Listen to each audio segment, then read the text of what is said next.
নমস্কার। আজকের এই অত্যন্ত গুরুত্বপূর্ণ ভিডিওটিতে স্বাগত জানাই।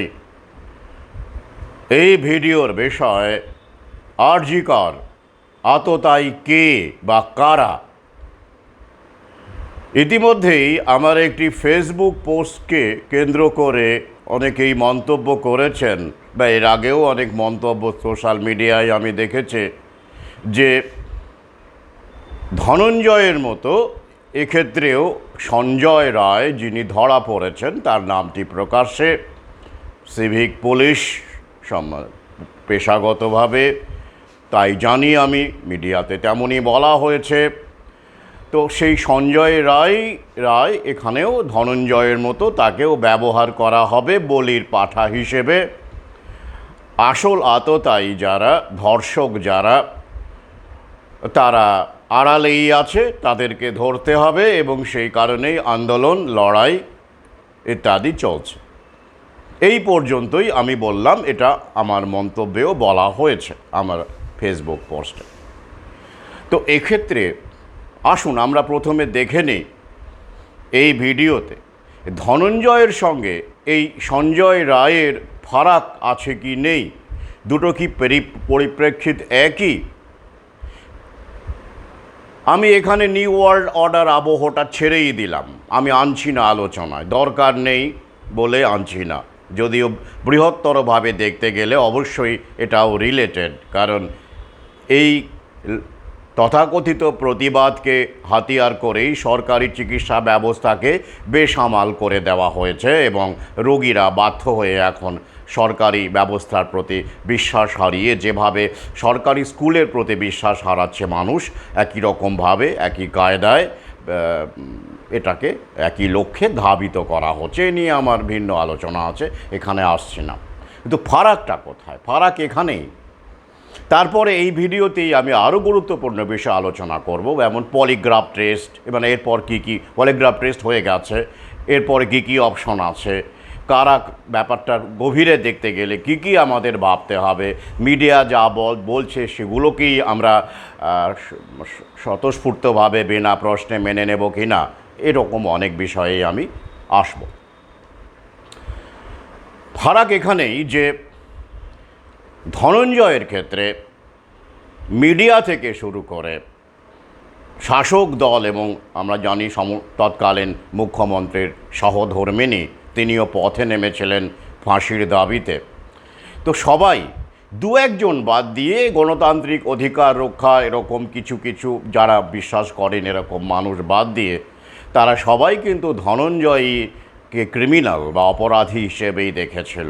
পরবর্তীকালে অনেক গবেষণা, 2015 সালের একটি রিপোর্ট, যার ভিত্তিতে আমি তথ্যগুলো রেখেছি ফেসবুকে, এবং আরও আমার অন্যান্য গুরুত্বপূর্ণ পর্যবেক্ষণ অবশ্যই সেখানে রয়েছে। তো এটা পরে এসেছে। তো সেই সময় যারা ধনঞ্জয়ের ফাঁসির বিরুদ্ধে ছিলেন কিছু মানুষ, সংবেদনশীল মানুষ, তাদের কিন্তু মূল বিষয় এটা ছিল না যে ধনঞ্জয় অপরাধী নন, ধনঞ্জয় ধর্ষক নন। তারা বলেছিলেন যে মানবতার খাতিরে তার বাবা মা বৃদ্ধ, এবং মৃত্যুদণ্ডকে তারা গ্রহণযোগ্য বলে মনে করেন। আপনারা জানেন বিশ্বের এখনও অনেক মানুষ আছেন, এবং শুধু তাই নয়, পৃথিবীর অনেক দেশ থেকেই এ নিয়ে আমার লেখালেখি রয়েছে অমৃতস্য পুত্রাতে, যে অনেক দেশেই মৃত্যুদণ্ড উঠে গেছে, ক্যাপিটাল পানিশমেন্ট তুলে দেওয়া হয়েছে। এবং এই ক্ষেত্রে প্রথম পদক্ষেপটি গ্রহণ করে পর্তুগাল, ইউরোপের পর্তুগাল বলে একটি দেশ। তার পরবর্তীতে আপনারা জানেন ইউরোপিয়ান ইউনিয়নেও মৃত্যুদণ্ড তুলে নেওয়া হয়েছে। পৃথিবীর কিছু দেশে, আমেরিকা, চীন, ভারতবর্ষ যদিও প্রায় উঠে যাওয়ার মতো, এরকম বেশ কিছু দেশে, এবং অবশ্যই ইসলামিক কান্ট্রিগুলোতে মৃত্যুদণ্ড এখনও আছে।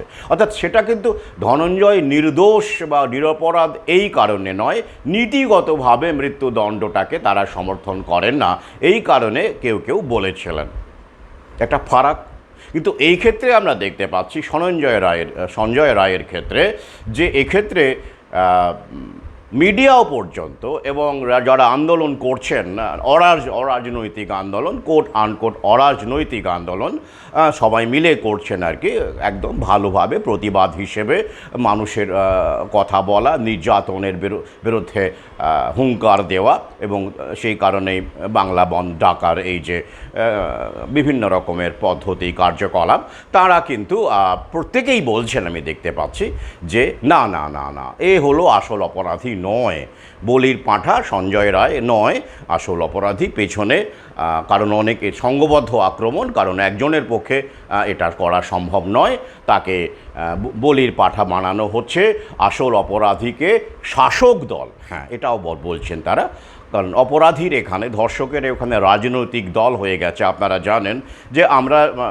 মানে আমাদের রাজ্যে বা আমাদের দেশে এটাই হয়ে থাকে, ধর্ষকের রাজনৈতিক দল থাকে, অর্থাৎ শুধু তাই নয়, ধর্মও থাকে আর কি, যখন যেটা কাজে লাগানো যায়, অর্থাৎ এটা বুঝতেই পারছেন এর মধ্যে, অর্থাৎ ব্যাপারটা এইরকম দাঁড়াচ্ছে যে এখানে যেটা আমরা দেখতে পাচ্ছি সোশ্যাল মিডিয়াতে, শাসক দল যেহেতু তৃণমূলের সরকার রয়েছে, তারা তাদের আশ্রিত কোনো দুষ্কৃতী বা তাদের সমর্থক, সমাজবিরোধী, তাদের ঘনিষ্ঠ এই মর্মান্তিক বর্বরোচিত ঘটনাটি ঘটিয়েছে এবং তাদেরকে আড়াল করে এরকম একজনকে বলির পাঁঠা বানানো হচ্ছে, তাই তো? এটাই আমাদের কাছে ভার্সন।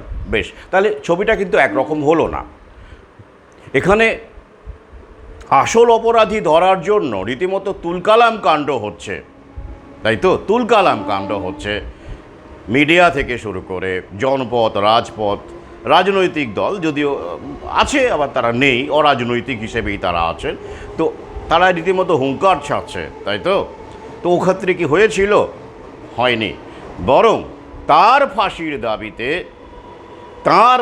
ধনঞ্জয়ের ফাঁসির দাবিতেই কিন্তু মিছিল হয়েছিল, বাংলা বন্ধ হয়নি।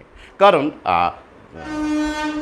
হেতাল পারেক তিলোত্তমা হতে পারেননি, ফারাকটা বুঝুন। এক্ষেত্রে কিন্তু নির্যাতিতা তিলোত্তমা অভয়া হয়েছে, এসব হলেই কিন্তু আমার মধ্যে একটা প্রশ্ন জাগে এবং যুক্তিসঙ্গতভাবেই জাগে, সেটা আমি আগের ভিডিওতে বলেছি। তাহলে ফারাক কিন্তু এখানে একটি মাত্র ফারাক বললাম, অর্থাৎ খুব সংক্ষেপে, ধনঞ্জয়ের জন্য বাংলা তিলোত্তমার জন্য যেমন বাংলা বন্ধ হচ্ছে, এরকম বিক্ষোভ হচ্ছে, হেতাল পারেকের জন্য বাংলা বন্ধ হয়নি, বিক্ষোভ হয়নি। সেই সময় বিরোধী রাজনৈতিক দলের অস্তিত্ব সেভাবে আমরা জানতাম না বা জানা যায়নি, কিন্তু বর্তমানে আমরা দেখতে পাচ্ছি যে শাসক দলটি সেই সময় ধনঞ্জয়ের ফাঁসির জন্য তৎপর হয়েছিল আর কি, তাঁরাই ক্ষমতায় ছিল, তাঁরাই এখন মানে অরাজনৈতিক হলেও তারাও এই আন্দোলনে, আরজি করের যে প্রতিবাদ হচ্ছে সেই আন্দোলনে তারা কিন্তু প্রধান মুখ বা অন্যতম প্রধান মুখ হয়ে তারা দাঁড়িয়েছেন। তাহলে তারা কি এখন যে রিপোর্টগুলো আসছে, তারা কি দাবি করবেন যে ধনঞ্জয়ের কেসটিকে রিওপেন করা হোক?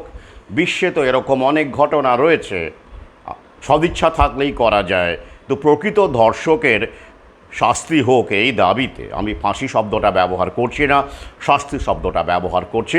প্রকৃত ধর্ষকের শাস্তি হোক, সেই শাস্তি ফাঁসি হবে না কি হবে সেটা আদালতের উপর ছেড়ে দেওয়া হোক। তো যাই হোক, তো সেটা তার জন্য কি তারা কোনো লড়াই করছেন, আন্দোলন করছেন? এখন তো পরিষ্কারভাবে ধনঞ্জয়ের ব্যাপারটা কী ছিল আমরা জেনে গেছি, করছেন না তো? কারণ ওই যে রাজনৈতিক মুনাফা, আর্থসামাজিক মুনাফা সেখানে নেই বলেই তারা করছেন না। আর সেই সময় তারা শাসক দলেই ছিলেন।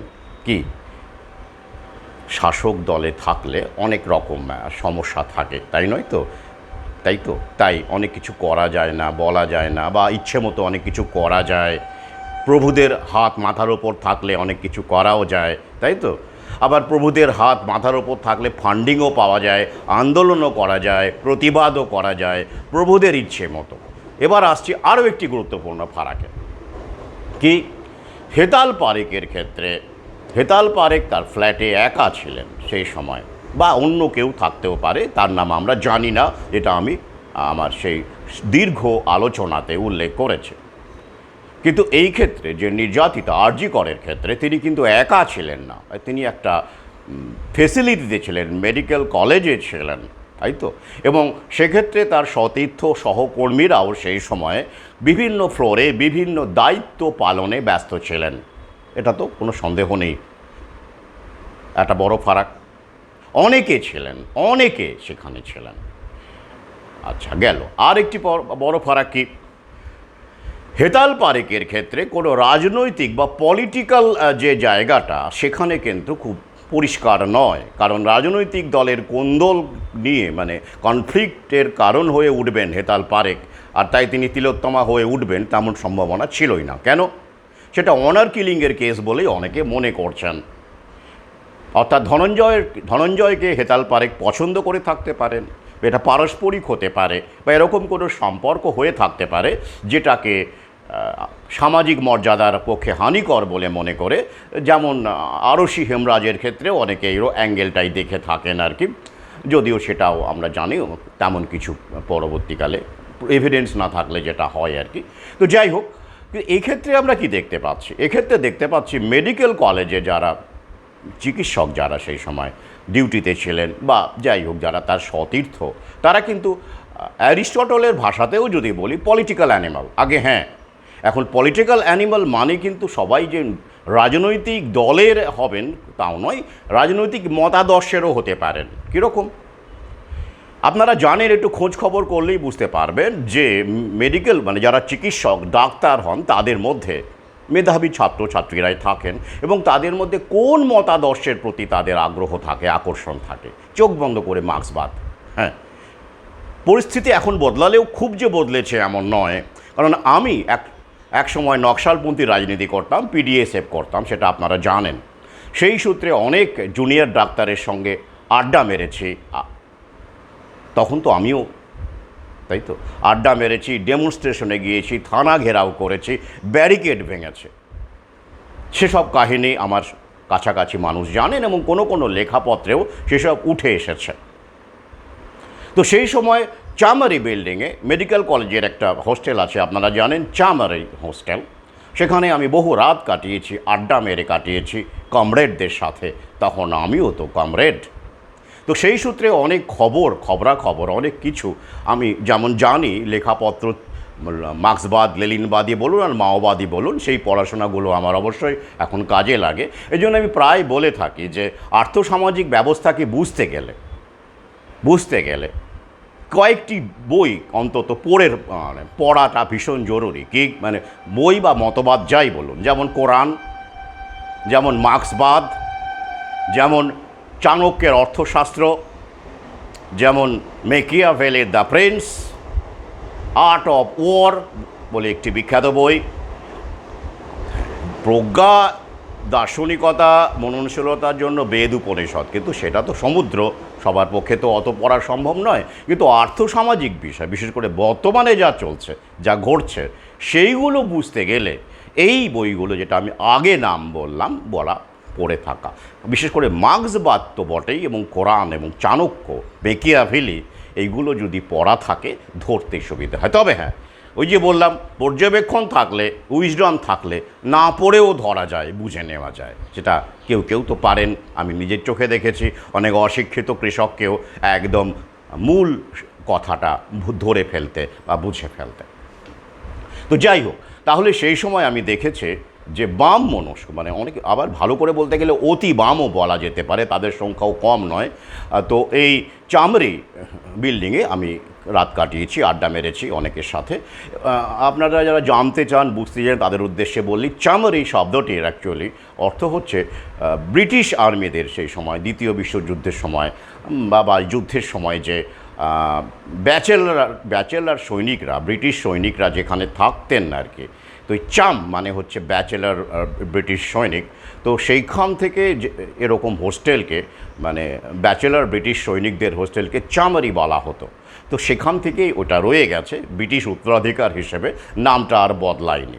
তো তাহলে কি দেখা যাচ্ছে, অর্থাৎ হেতাল পারেকের ক্ষেত্রে যেমন রাজনৈতিক মনোভাবের বা মতবাদের কোনো ব্যক্তি তার ঘরে, তার ফ্ল্যাটে বিপুল সংখ্যায় উপস্থিত ছিলেন না, তো এক্ষেত্রে কিন্তু ছিলেন।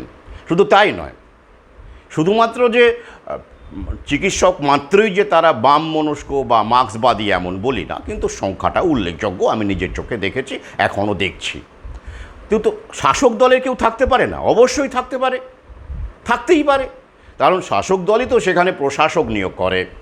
এমন এখানে সন্দীপ ঘোষের নাম উঠে এসেছে, পদে বসায়, অর্থাৎ একটা কনফ্লিক্টের জায়গা তৈরি হয়ে গেল। অর্থাৎ কি, এই রাজনৈতিক দল তো ওই রাজনৈতিক দলের চাপান উতর তৈরি পরিস্থিতি এখানে আছে। আর তাই এক্ষেত্রে হেতাল পারেকরা তিলোত্তমা হয়ে যেতে পারে, কিন্তু ওই ক্ষেত্রে হতে পারে না। তাই ওই ধনঞ্জয় আর এই সঞ্জয় এক রকম পরিস্থিতির মধ্যে নেই, পরিস্থিতিটা আলাদা, কারণ খেলাটা আরও বেশি জটিল। তাই তো, খেয়াল করুন, একটু গভীরে যান। তাহলে কি ঘটেছিল সেই সময়, সেই রাতে? খুব ইন্টারেস্টিং প্রশ্ন, এখনও উত্তরটা আমরা জানি না। বিভিন্ন রকমের তথ্য উঠে আসছে এবং মিসলিডিং বিষয়ও উঠে আসছে। কীরকম? এই যেমন ধরুন, সঞ্জয় রায়কে কিভাবে গ্রেপ্তার করা হলো। বলা হচ্ছে যে সিসিটিভির ফুটেজ এবং ছেঁড়া ব্লুটুথ ডিভাইস থেকে নাকি তাকে পাওয়া গেছে এবং তাকে পালিয়ে যেতেও দেখা গেছে, এবং সে নিজেও স্বীকার করেছে যে সে পালিয়ে গেছে। আসছি, পলিগ্রাফ টেস্টের ফলাফল আলোচনায় রাখছি, বিশ্লেষণ রাখ। তো কিন্তু কিন্তু এই যে ধর্ষণের সময়, অত্যাচারের সময় তার যে নারীটির ওপর ঘটেছিল, তার কি কোনো ফুটেজ আছে? সিসিটিভি ফুটেজ নেই। কেন নেই? থাকে না। বিদ্যাসাগরের মূর্তি ভাঙচুরের সময়ও কিন্তু কোনো ফুটেজ থাকে না। তাই সিসিটিভিটা হচ্ছে সাধারণ মানুষকে ফেক নিরাপত্তা দেওয়ার জন্য, মুরগি বানানোর জন্য এবং তাদের ওপর সার্ভেলেন্স করার জন্য। কারণ মোক্ষম সময়ে যখন প্রভুদের নির্দেশে বা প্রভাবশালী ব্যক্তির রক্ষণাবেক্ষণে, দায়িত্বে, সুপারভিশনে যখন এই ধরনের ক্রাইমগুলো করা হয়, তখন সিসিটিভি পাওয়াই যায় না। সিসিটিভি সেখানে থাকেই না, থাকলেও অচল করে দেওয়া হয় বা ধ্বংস করে দেওয়া হয় বা ফুটেজ উড়িয়ে দেওয়া হয়। তাই তো, তাহলে সিসিটিভি কী কাজে লাগে? শুধুমাত্র সঞ্জয়দের ধরার জন্য? তাই না? হ্যাঁ, প্রশ্ন তো জাগেই। আচ্ছা, এবার দেখুন, যখন ধরা হলো, কি পাওয়া? তারপরে সোশ্যাল মিডিয়াতে 9 আগস্টের ঘটনা, তারপরে আমরা কি দেখতে পেলাম, যেটা নিয়ে মানুষের বিক্ষোভ দানা বাঁধলো বা দানা বাঁধানো হলো। অনেকে বুঝতে পেরে সরে এলেন, অনেকে এখনও বুঝলেন না, অনেকে ভাবলেন রাজনৈতিক পালা বদল হলে আমার লাভ হবে, আমার চাকরি বাকরি হবে বা আমার পদ হবে বা আমার রোয়াব হবে। এই কারণেও অনেকে প্রতিবাদে আছেন। আমি বলছি না যে ভালোবেসে মানবতার তাগিদে কেউ প্রতিবাদে নেই, আছেন, তাদের সংখ্যা কম, চিরকালই কম। প্রথম দিকে যারা বেশি ছিলেন, এখন তারা কমে যাচ্ছেন। তাহলে আর কি জানা গেল সেই সময়? একজন চিকিৎসক, আপনারা নাম জানেন তার, সম্ভবত সুবর্ণ গোস্বামী না এরকম নাম, আমার সারনেমটা ঠিক মনে পড়ছে না, প্রথম অংশটি মনে পড়ছে তো নামটি। তো তিনি বরখা দত্তকে বলে, তার একটি ইন্টারভিউতে বরখা দত্তকে বলেন যে পোস্টমর্টম রিপোর্টে নাকি 151 গ্রাম সিমেন আছে, মানে বীর্য পাওয়া গেছে। ভাবুন, তার মানে কত পুরুষ তাকে ধর্ষণ করেছে, এরকম একটা ভয়াবহ ছবি আমাদের সামনে এলো। তাই তো, শুধু তাই নয়, এটা সোশ্যাল মিডিয়াতে ছড়ালো ব্যাপকভাবে, এবং সোশ্যাল মিডিয়া ছাড়াও first post, Times of India, হ্যাঁ, এসব মেন স্ট্রিম যে সংবাদপত্র, আপনারা জানেন সংবাদপত্র তো বড় দালাল, আপনারা সব বড় দালাল, জার্নালিস্টদের মুখপত্র, সেখানেও কিন্তু ছড়িয়ে পড়লো ব্যাপকভাবে, বিক্ষোভ আরও দানা বাঁধলো। কিন্তু বাস্তবে কি তাই? শুধু তাই নয়, আমরা আরও দেখতে পেলাম যে পেলভিক গার্ডেল এবং হাইওয়ার্ড বলে, মানে ঘাড়ের যে একটা নেক বোন আছে আর কি, তো সেটা নাকি ভাঙা, এরকম মানে ফ্র্যাকচারের কথা বলা হয়েছে। কিন্তু রিপোর্টে কিন্তু দেখা যাচ্ছে যে পরবর্তীকালে যে রিপোর্ট আমরা দেখেছি বা কলকাতা পুলিশের কাছেও রয়েছে এবং আদালতেও যে রিপোর্টগুলো রাখা হচ্ছে, সিবিআইকেও দেওয়া হচ্ছে, সেখানে কিন্তু ফ্র্যাকচারের ক্ষেত্রে নান বলা হয়েছে, কোনো ফ্র্যাকচার কিন্তু সেখানে ছিল না। তাই তো, তাহলে শুধু তাই নয়, এই যে 151 গ্রাম সিমেন বা বীর্যের কথা বলা হচ্ছে, সেটা কিন্তু তাও নয়, সেটাও মিসলিডিং। কারণ কি, সেখানে বলা হচ্ছে ওটা হচ্ছে ইউটেরাসের ওজন বা ওয়েটকে বোঝানো হয়েছিল। শুধু তাই নয়, সেই রিপোর্টে স্প্লিন, কিডনি, লিভার, আরও যে অঙ্গ প্রত্যঙ্গ, ভাইটাল অর্গানসগুলো আছে তার ওজনও উল্লেখ করা হয়েছে, সেই সঙ্গে ইউটেরাসের ওজনও উল্লেখ করা হয়েছে। তো সেইটাকে নাকি ব্যাখ্যা করে, ভুল ব্যাখ্যা করে, মিসইন্টারপ্রেট করে খবরটা ছড়ানো হয়েছিল। কি কিছু ধরতে পারছেন? সব কিছু ঘেঁটে না। হ্যাঁ, তো যাই হোক, তাহলে ফ্র্যাকচারও নেই, সিমেনও পাওয়া যায়নি। বাস্তবে কিন্তু দেখা যাচ্ছে, আমরা যেটা জানি সংক্ষেপে বলি, 25টি আঘাতের কথা বলা আছে, 16টি বাহ্যিক এক্সটার্নাল ইনজুরি বা উন্ড, 9টি আভ্যন্তরীণ ইন্টারনাল, এবং সেখানে ভেজাইনাতে অবশ্যই বড় রকমের একটা উন্ড আছে বা ক্ষত আছে, যেখান থেকে পরিষ্কার বোঝা যাচ্ছে যে তাকে ধর্ষণ করা হয়েছিল। রিপোর্ট তেমনই বলছে, অ্যাসল্ট করা হয়েছিল, ধর্ষণ করা হয়েছিল, তাই তো। কিন্তু সিমেনের কিন্তু কোনো গল্প পাওয়া যাচ্ছে না, যেটা থাকলে ডিএনএ টেস্ট করলে কিন্তু খুব সুবিধে হতো, তাই তো, ধরে ফেলা আততায়ীকে। আসছি কি কি করলে সুবিধে হতো ফরেনসিকের ক্ষেত্রে, যেটা আমাদের ক্ষেত্রে বিচার ব্যবস্থার ক্ষেত্রে খুব বড় হাতিয়ার হতে পারে, সে বিষয়ে আসছে। এবার আসছি পলিগ্রাফ টেস্ট। সঞ্জয় রায়কে, আপনারা জানেন, সিবিআইকে এখন দায়িত্ব দেওয়া হয়েছে, সিবিআই দেখছে।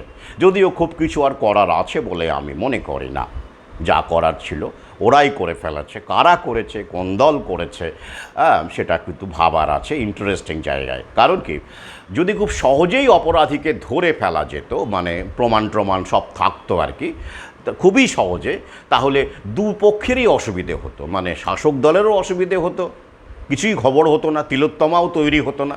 আবার যারা প্রতিবাদের জন্য, বা প্রতিবাদ বলুন, তার জন্য রাস্তায় নেমেছেন, আমি সাধারণ মানুষের কথা বলছি না, তারা বেশিরভাগই ব্রেন ওয়াশ, তারা গভীরে যেতে পারেন না, আমি নেতৃত্বের কথা বলছি, তাদেরও কিন্তু এই একটা পরিস্থিতি তৈরি করা সম্ভব হতো না। অর্থাৎ এই যে ঘটনাটা, যেখানে আসল অপরাধীকে জানা যাচ্ছে না, বোঝা যাচ্ছে না, এইটা চেপে দেওয়াতে শাসক দলের যেমন সুবিধে, এই একটা পরিস্থিতি তৈরি করা, চাকরি বাকরি, নিয়োগ টিয়োগ থেকে সব কিছু সরিয়ে। শুধু তাই নয়, এই যে কালকেই সজাগ থাকুন, ওড়িশাতে বার্ড ফ্লু ধরা পড়েছে দুজনের আগে। হ্যাঁ, এটা তো আমি বলবোই, কারণ এগুলোকে আড়াল করাও একটা উদ্দেশ্য এসব আন্দোলনের। এবং সেক্ষেত্রে 20,000 মুরগিকে ইতিমধ্যেই সরকারিভাবে হত্যা করা হয়েছে, কাল করা হয়েছে, এবং অবশ্যই মুরগি ফার্মারদেরকে ক্ষতিপূরণ ধরিয়ে দেওয়া হয়েছে। তো আবার বলছি, এইসব প্যানিকবাজি কিন্তু এবার আরও বেশি করে শুরু হবে। তখন দেখবেন এসব আবার প্রতিবাদ সব চলে যাবে, তখন আবার ওইগুলো শুরু হবে। ব্যস্ত রাখা মানুষকে, আরও তো বহু উদ্দেশ্যের কথা আমি আগের ভিডিওতেও বলেছি। তো যাই হোক, তো সেক্ষেত্রে আমরা দেখতে পাচ্ছি যে এই কোন্দল চাপানোতল তৈরি করা আর কি, আমরা বলেছি যে প্রতিটি রাজনৈতিক দলে জায়নিস্ট শক্তির দালাল, তাই সহজসাধ্যভাবে যদি অপরাধী ধরা পড়তো, তাহলে দুই দলেরই দোনোদেরই সুবিধে হতো না। তাই এখন দুই দলেরই সুবিধে। তাই কোন দল কতটা কিভাবে সরাচ্ছে, কার কত ভূমিকা আছে, এ আমাদের পক্ষে একটুখানি খুব গভীরে না গেলে বোঝা মুশকিল। আসছি, কারণ ভিডিও লম্বা হয়ে যাবে। এবারে আসুন দেখি পলিগ্রাফ টেস্টে। হ্যাঁ, সঞ্জয় রায় বলেছেন যে তিনি মৃত অবস্থায়, মানে নির্যাতিতাকে মৃত অবস্থাতেই দেখতে পান এবং দেখে পালিয়ে যান, এরকম বলা হয়। তো এক্ষেত্রে দেখুন, মৃতদেহের সঙ্গে যৌন সম্পর্ককে তিনি করতেই পারেন, কারণ নেক্রোফিলিয়া বলে একটা টার্ম আছে, যাকে বলা হয় মৃতদেহের প্রতি যৌন আকর্ষণ, সেটা হতেই পারে। সেক্ষেত্রে সঞ্জয় রায় যদি কে আমরা যদি ধরি, তাকে নেক্রোফিলিয়ার, মানে পারভার্টেড, একটা পারভার্সন অবশ্যই, সেই দায়ে তাকে দায়ী করা যেতেই পারে। কিন্তু প্রশ্ন হচ্ছে এবার করুন যে সিসিটিভি ফুটেজ যখন পাওয়াই গেল না, শুধু সঞ্জয় রায় ছুটে পালাচ্ছে, তার ফুটেজ পাওয়া গেল, তাহলে এই যে নারীটি, তাকে কি একাই একজন পুরুষের পক্ষে একটি নারীকে, তারও তো শক্তি থাকে, সেও তো বাধা দেয়, যদি না তাকে অজ্ঞান করে দেওয়া হয়, তাই তো, যদি না তাকে 4-5 জন মিলে হাত পা চেপে ধরে রাখা যায়, তা না হলে কি একজন পুরুষের পক্ষে একা কোনো রকম অজ্ঞান না করে, কোনো রকম এড না নিয়ে একজন নারীকে সুখকরভাবে ধর্ষণ করা সম্ভব? নিজেকে প্রশ্ন করুন, সম্ভব নয়। সে যদি বাধা দেয়, সে তো লাথি ছুড়বে, সে তো আঁচড়ে দেবে, সে তো কামড়ে দেবে। তো আপনি একা আপনি তার কি করে তাকে সামলাবেন? হ্যাঁ, তাকে আপনি মেরে ফেলতে পারেন, আঘাত করতে পারেন, ক্ষতবিক্ষত করতে পারেন, কিন্তু ওই অবস্থাতে আপনার ইরেকশন, শব্দটা মার্জনা করবেন, আমাকে বলতেই হচ্ছে, আপনার ইরেকশন, আপনার লিঙ্গের ইরেকশন, এবং সেটা ঠিক সময় ঠিক জায়গায় আপনি তাকে ভোগ করছেন, সে লাথি ছুটছে, এই অবস্থাতে সিচুয়েশনটা ভাবুন, খুব প্র্যাকটিক্যালি ইম্পসিবল। আমি কোনো এড ছাড়া বা একটুখানি সম্মতি ছাড়া, বা তাহলে তো আর ধর্ষণই থাকলো না, বা ওই যে কোনো কিছুর ভাবে আঘাত করে তাকে আগেই অজ্ঞান করে দেওয়া। তাহলে প্রশ্ন হচ্ছে যে এখানে একা নয়, অনেক ব্যক্তি জড়িত ছিলেন, এই বিষয়ে কোনো সন্দেহ নেই। তারা কোথায়? তাদের ফুটেজ কেন পাওয়া যাচ্ছে না? এই প্রশ্ন তো অবশ্যই আপনারা করেছেন, আমিও করছি। তাহলে এবারে দেখুন এরপরে কি হতে পারে। আচ্ছা, পলিগ্রাফ টেস্ট কিন্তু প্রথমেই বলি আদালতে অ্যাডমিসেবল নয়। এটা কী রকম? আপনারা জানেন যে পলিগ্রাফ টেস্টে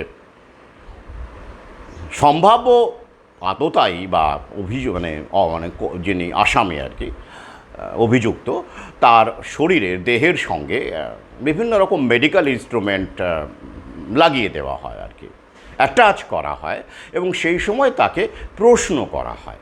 তো ধরা হয় যে ওই সময় মিথ্যে কথা বললে হার্টবিট বেড়ে যায়, ঘাম হয়, এবং শরীরের প্রেশার বেড়ে যায়, কম বেশি হয়, আপ অ্যান্ড ডাউন, অর্থাৎ প্যারামিটার্সগুলো বদল হতে থাকে। এরকম একটা ধারণা থেকে এই পলিগ্রাফ টেস্ট বলা হয়, যেটাকে লাই ডিটেক্টর টেস্টও বলে। এটা ভুল কথা, ওটা দিয়ে মিথ্যে কথা ধরা যায় না।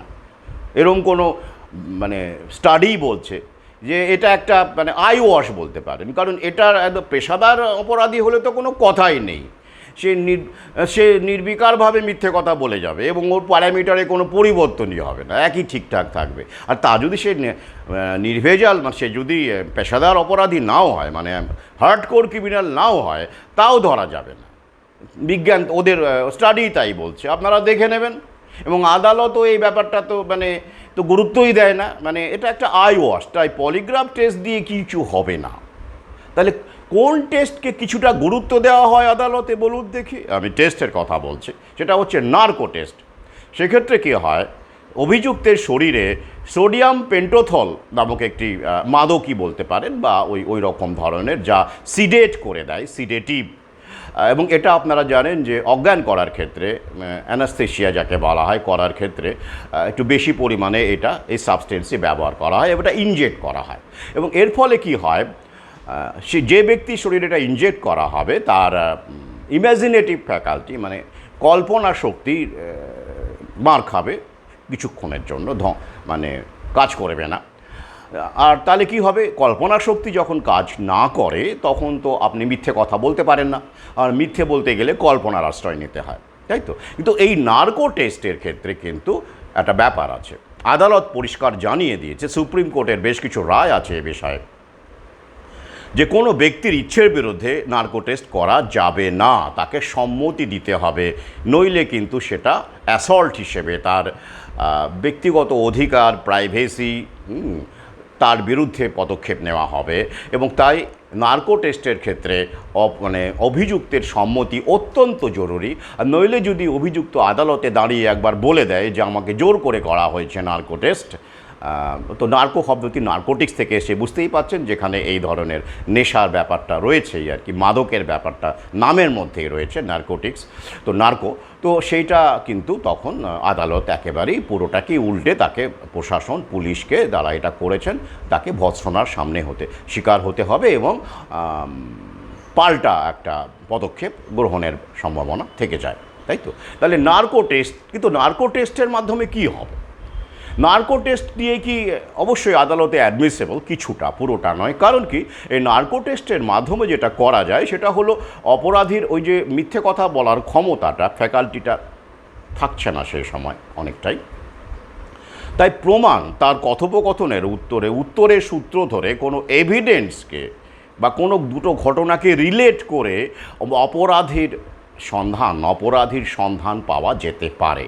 অর্থাৎ একটা নার্কো টেস্ট কিন্তু কোনো ডেস্টিনেশন নয় আর কি, একটা ওয়ে আউট, একটা মাধ্যম হিসেবে পুলিশকে, তদন্তকারী সংস্থাকে সাহায্য করতে পারে, সহায়ক ভূমিকা নিতে পারে, কথোপকথনের উপর ভিত্তি করে কোনো গুরুত্বপূর্ণ এভিডেন্স, কোনো ইম্পর্ট্যান্ট এভিডেন্স কে খুঁজে বের করা এবং ঘটনার সুতো গাঁথা, মানে মালা গাঁথা আর কি, সুতো দিয়ে একটা কেস খাড়া করার ক্ষেত্রে সহায়ক ভূমিকা নিতে পারে নার্কো টেস্ট।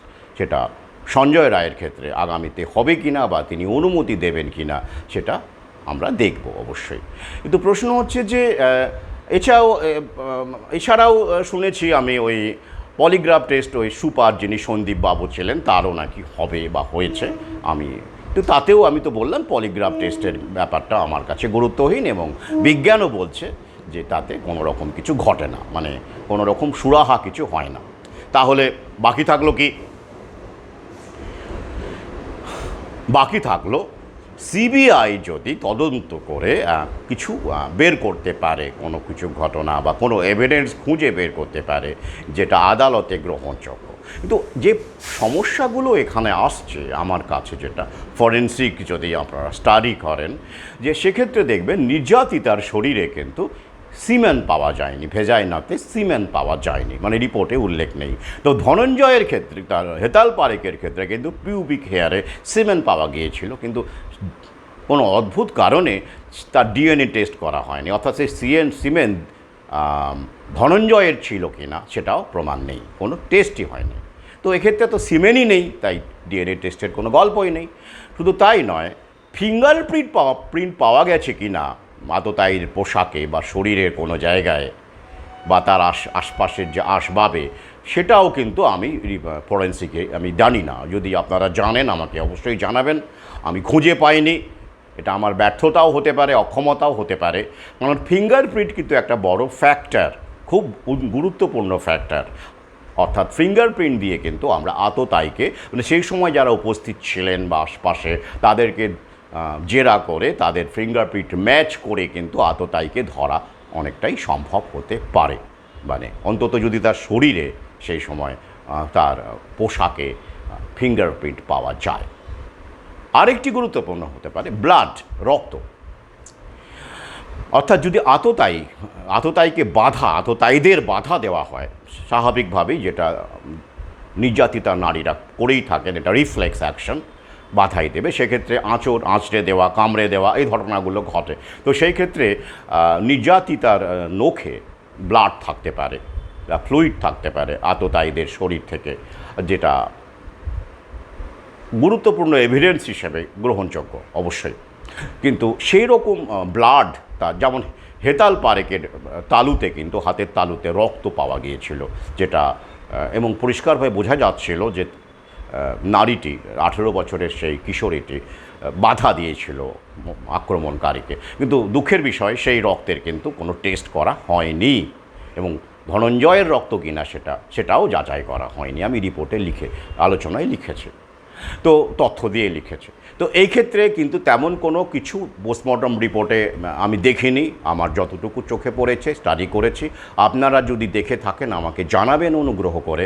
তাহলে এই ব্লাড অথবা এই ফিঙ্গারপ্রিন্ট অথবা এই সিমেন্ট, এগুলো কিন্তু আততায়ীকে শনাক্ত করার ক্ষেত্রে খুব কাজে লাগতে পারে ফরেন্সিকের দৃষ্টিভঙ্গি দিয়ে, কিন্তু নেই। ভাবনার বিষয় নয়? তাহলে